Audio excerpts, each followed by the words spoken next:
देखिए साहब, अब राजनीति के अंदर ऐसा हो गया है कि रात में किसके साथ रहते हैं, रात में सोते किसके साथ है, सुबह उठने के बाद है तो किसके साथ चले जाते हैं। ये पूरे महाराष्ट्र देख रहा है। छगन भुजबल साहब किससे मिलना चाहिए, कहाँ जाना चाहिए, ये उनका जाती इख्तियार है करके, इसमें मैं क्या बोल सकता हूँ करके।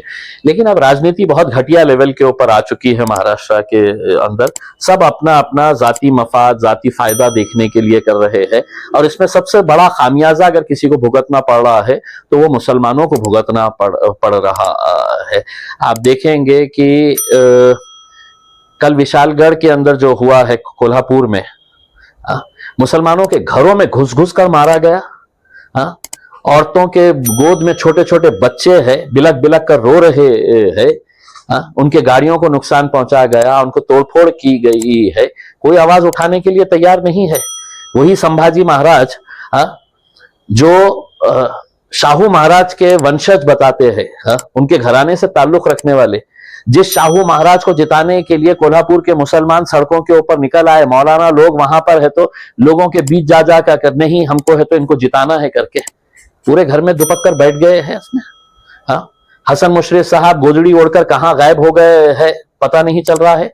बंटी पाटिल वहां का नेता है, कैसे भीख मांग रहे थे मुसलमानों से कि हमको वोट दो करके, और मुसलमानों ने दिए, और उसका नतीजा ये मिलता है कि पुलिस की मौजूदगी के अंदर डंडे, हथियार लेकर, तलवारें लेकर मुसलमानों के घरों के ऊपर हमले कर रहे हैं।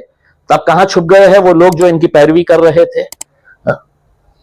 अगर शाहू महाराज अगर दिल्ली तक पहुंचे हैं तो उसमें मुसलमानों का योगदान है या नहीं है, ये उन्होंने पूछना चाहिए, बोलना चाहिए हमारे को, या बोल दीजिएगा खुले तौर के ऊपर नहीं मुसलमानों ने नहीं दिया है करके हमको।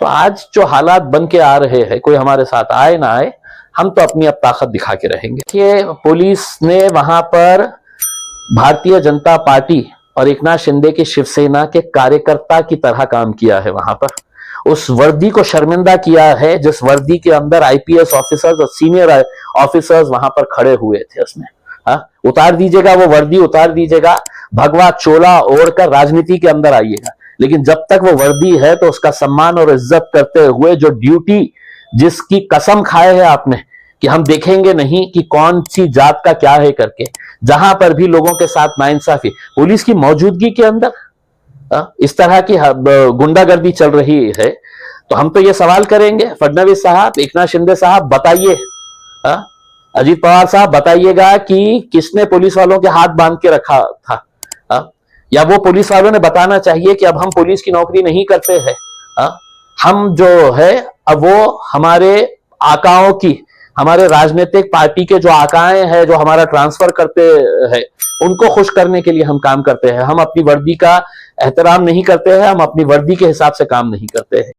देखिए, मेरी तो ये है कि मैं खुद जाना वहां पर चाहता हूं, लेकिन अभी मैं ये देखना चाहता हूं कि जिन पार्टियों को इख्तिदार में लाने के लिए जिन मुसलमानों ने रास्ते के ऊपर खड़े रहे थे कि नहीं हमको उद्धव ठाकरे को जिताना है, तो उद्धव ठाकरे के मुंह से क्या निकलता है इन मुसलमानों के लिए, शरद पवार साहब के मुंह से क्या निकलता है, कांग्रेस के मुंह से क्या निकलता है, उनके नेता वहां पर जाते हैं या नहीं जाते हैं करके।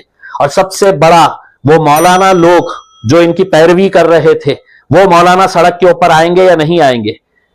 चुनाव के वक्त में सियासत हम करना चाहिए, साल भर हमने इन लोगों के लिए खड़े रहना चाहिए, लड़ना चाहिए, और आप इलेक्शन के वक्त में आएंगे और कहेंगे कि नहीं नहीं इनको वोट दे दो करके। अब ये पूरे मौलानाओं की जिम्मेदारी है कोल्हापुर के कि जाना और उस शाहू महाराज से सवाल करना कि तुम्हारे को दिल्ली तक हमने पहुंचाया है और बदले में हमारे को हमारे घरों में घुसकर तुम मार रहे हैं।